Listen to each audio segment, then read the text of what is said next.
नमस्कार. मार्मिक समाचारमध्ये आपलं स्वागत. आपण आज पाहतोय की प्रत्येक ठिकाणी प्रत्येक उमेदवार प्रत्येक काही गोष्टी नवीन-नवीन आणण्याचा प्रयत्न करतो. त्याच्या काहीतरी नवीन गोष्टी, नवीन संकल्पना, नवीन विचार, नवीन ज्या गोष्टी आहेत, तो त्याच्या पद्धतीने निवडणुकीच्या प्रचारामध्ये वापरत असतो. आज आपण बघतो की प्रत्येक वेळेस निवडणुकीमध्ये नेता हा काय करतो की अ, एक गोष्ट सांगायचा प्रयत्न करतो की आम्ही असं करू, आम्ही तसं करू, आम्ही हे देऊ, आम्ही ते देऊ, आम्ही तुमच्यासाठी हे आणून देऊ, आम्ही ते आणून देऊ.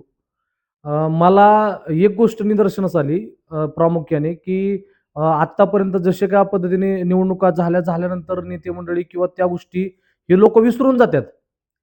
आपण काय आश्वासनं दिली लोकांना, आपण लोकांना काय सांगितलं, आपण लोकांना काय बोललो, याचं कसल्याही पद्धतीचा त्या गोष्टीमध्ये हे राहत नाही, की त्यांना कोणती गोष्ट कशा पद्धतीने आपण काय बोललो ह्या गोष्टी विसरून जातात लोकं. लोकं बी विसरून जातात आणि देणारं आश्वासन देणारा तो नेता सुद्धा विसरून जातो निवडणूक निवडून आल्यानंतर. मला एक गोष्ट तुम्हाला आज सांगायची आज माझ्या हातामध्ये एक कागद आहे मित्रांनो.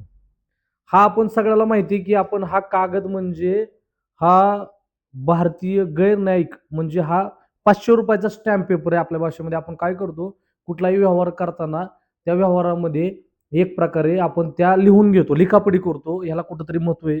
आज न्यायालयीन बाबमध्ये आपण त्याला कुठेतरी न्यायव्यवस्थेने ही कुठेतरी लोकांच्या विश्वासाची एक प्रतीक म्हणून ही गोष्ट दिलेली असते.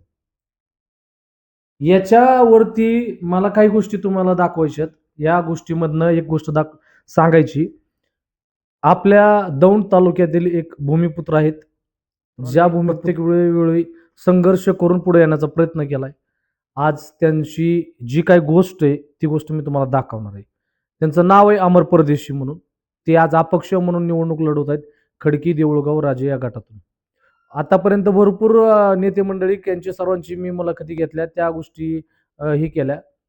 तर त्यांच्याकडनं ज्या गोष्टी मला मिळाल्या, त्या गोष्टी मी दाखवण्याचा प्रयत्न केला. पण कालांतराने भरपूर लोकांनी मलाच म्हणले, की याच्यावरती तुमचा विश्वास काय? मला खूप ही गोष्ट भावली थोडीशी. मी तुम्हाला दाखवतो. हा आहे ₹500 चा स्टॅम्प आहे मित्रांनो. या ₹500 च्या स्टॅम्पवरती थोडक्यात त्यांनी स्वतःचं नाव टाकले.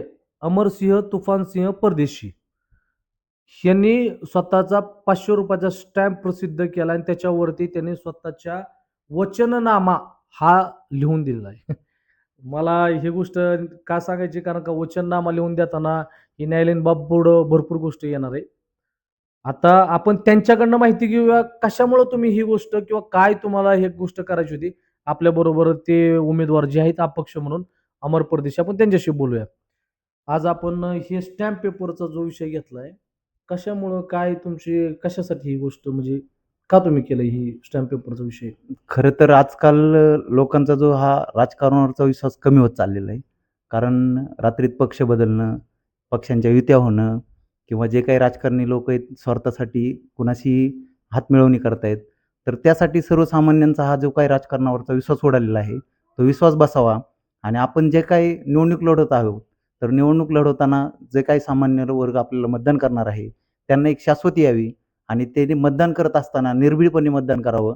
आणि त्यांना एक असं वाटतंय, की मी जे काही वचननामा जाहीर केलेला आहे, त्याच्यावर लोकांचा विश्वास वाढतोय. आज तुम्ही जो निर्णय घेतला स्टॅम्प पेपरवरती लिहून देण्याचा, तुम्हाला नाही वाटत का, की उद्या तुम्ही जर त्या काही गोष्टी तुम्ही वचननाम्यामध्ये लिहून दिल्यात, उद्या काय अडचणीच्या ठरतील तुम्ही जर नाही कामं पूर्ण केली तर? नक्कीच जर मी कामं नाहीत केली, तर सर्वसामान्य लोकं माझ्यावरती आरोप करतील किंवा ते माझ्यावर हे करू शकतात. पण गुन्हा दाखल होऊ शकतो. मी जे काही वचननामा देतोय, तो मी भविष्याचं भान ठेवूनच वचननामा देतोय आणि ह्या सर्व गोष्टी करण्यासाठी मी तेवढा सक्षम आहे आणि मी ते करू. म्हणजे ह्या वचननाम्यामध्ये तुम्ही ज्या काही गोष्टी मांडल्यात, त्या गोष्टी उद्या तुम्ही भविष्यात पूर्ण करणार आहे. नक्कीच मी ज्या काही वचननाम्यात ज्या काही गोष्टी देणार आहे, त्या पूर्णपणे पूर्ण करण्याचा प्रयत्न करेल. बरं काय आपल्या वचननाम्यामध्ये महत्त्वाच्या मुद्द्यांमध्ये कोणत्या-कोणत्या गोष्टी तुम्ही दिलेल्या आहेत? वचननाम्यामध्ये मी जे काही असतील शेतकऱ्यांच्या समस्या, शेतकऱ्यांच्या ज्या काही हे असतील, अडचणी असतील, ते सोडवण्यासाठी प्रयत्न करणार.